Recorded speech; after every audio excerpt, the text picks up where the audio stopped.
What's up, guys? Boy here. Today we're doing another video. Today we're taking a look at the Smith & Wesson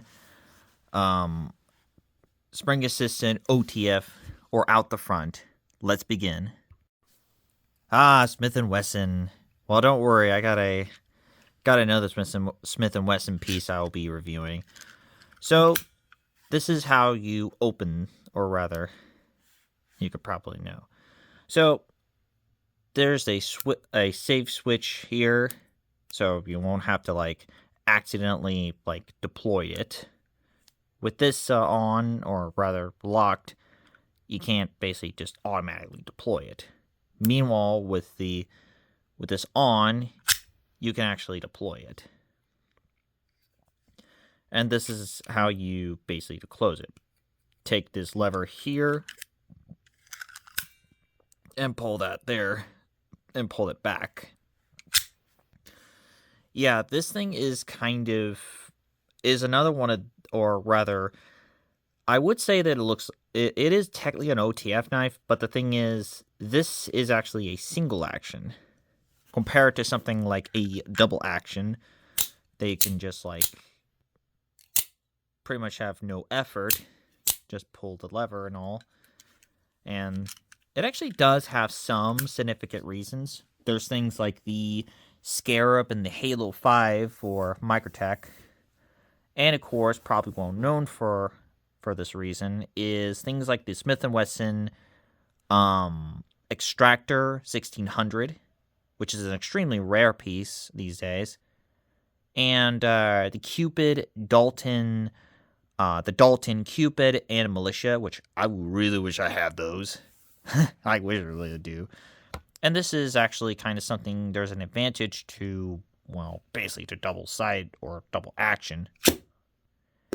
You can actually penetrate, or rather, you can penetrate boxes or cardboard with it.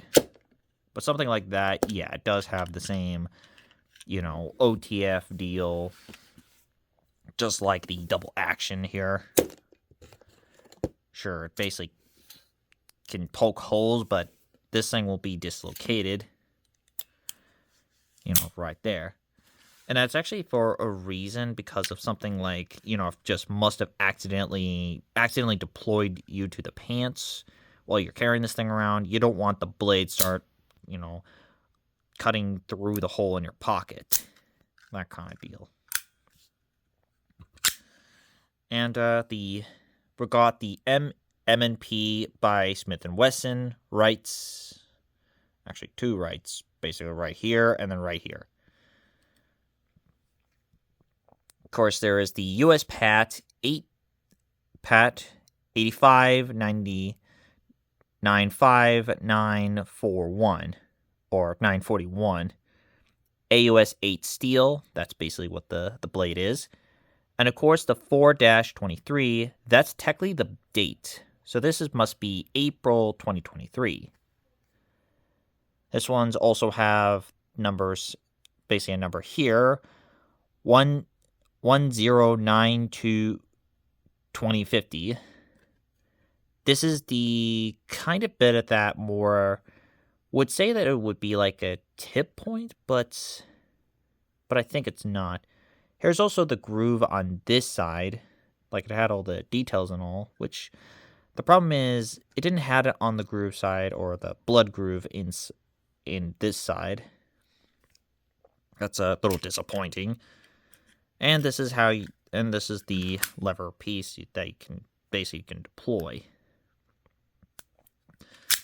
Now, I wouldn't recommend doing it with this on, because you'll see why. And this is kind of a beginner's trap, so when you decided taking that with this on, you're maybe thinking, oh, just a double-sided, yeah. And when I actually was about to close it, I basically didn't really know the fact, or at the time of all. And this is kind of bit like a beginner's for me for single action versions. So I pulled that out, and that's how you can just take the blade off or to lock back into it. And I basically put this on, and I wouldn't recommend doing it because you'll see this why. You see the difference with this thing on? Well, if you can see the tip of the blade, that's the reason. Because it's not really actually deployed, or really it's still deployed, or really not locked in place. So it can actually do the same deal too, which is... But here's a really weird save. Yeah, you could just accidentally have that problem. So I would recommend just doing it like that.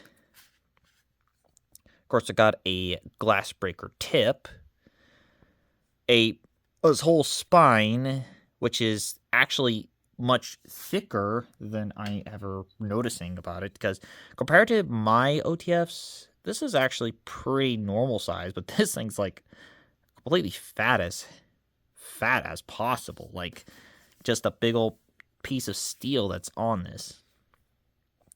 The handle is made out of aluminum with some details about it. We got the Smith & Wesson logo right here, M&P right there. Got a line basically going down, stopped right here at the at the end part.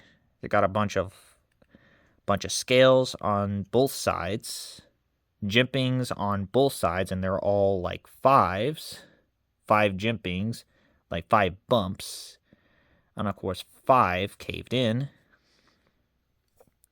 And on the other side is kind of the same thing. You know, Smith & Wesson, M&P, scales on that, jumping on that side. Oh, you can actually take off the small, tiny hexagon screws about it. And this is the thing, you can just release the blade. It actually is also another thing about this. The entire clip basically had, believe it or not, had the screws screwed inside the blade, or rather the handle itself.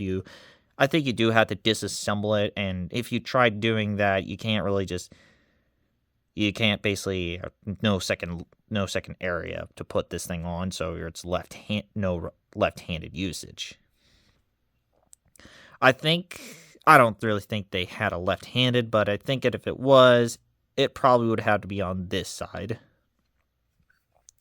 Oh, I love this one here. So it says, "Caution, blade ejects."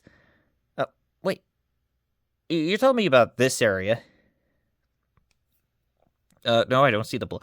Oh yeah, because it's so funny, but it's also quite hilarious, and also quite silly. Like, why could it put it right there? Like, won't that make sense? It's actually right here and not basically right here. That's a kind of a goofy way to talk about it. So the size itself on there. So the size on the OTF is around about 3.5 inches. Meanwhile, for the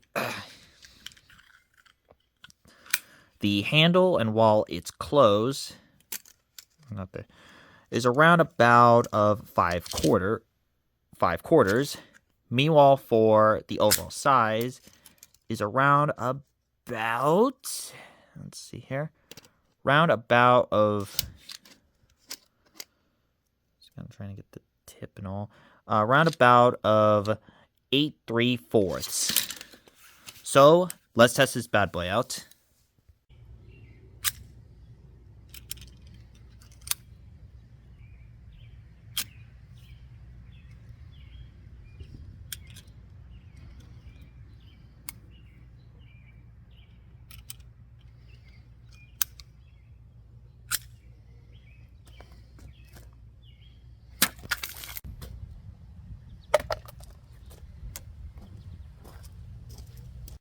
So the results out there is actually pretty good. Just a clean cut from the bottle, but upon of actually testing it with the, if it could penetrate through plastic deployed, it actually worked, believe it or not. Compare that to something similar to like a double action. There's a reason why. Because it actually retracts from from penetrating a bottle. Yeah, that's what kind of at the single action one did an advantage to, but again, it will basically dislocate the blade and all, and you have to like push it out, which is a pretty decent piece. This is a pretty good piece, so I could tell.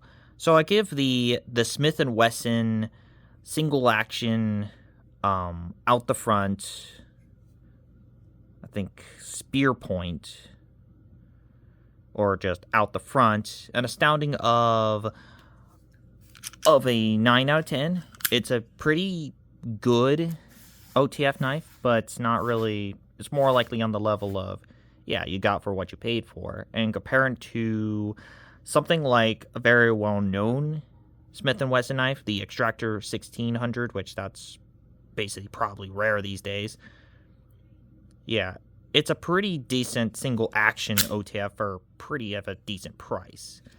So that wraps up the Smith & Wesson out the front spear point. I'm Artilla Boy, and I'm signing out. I'll see you guys next time.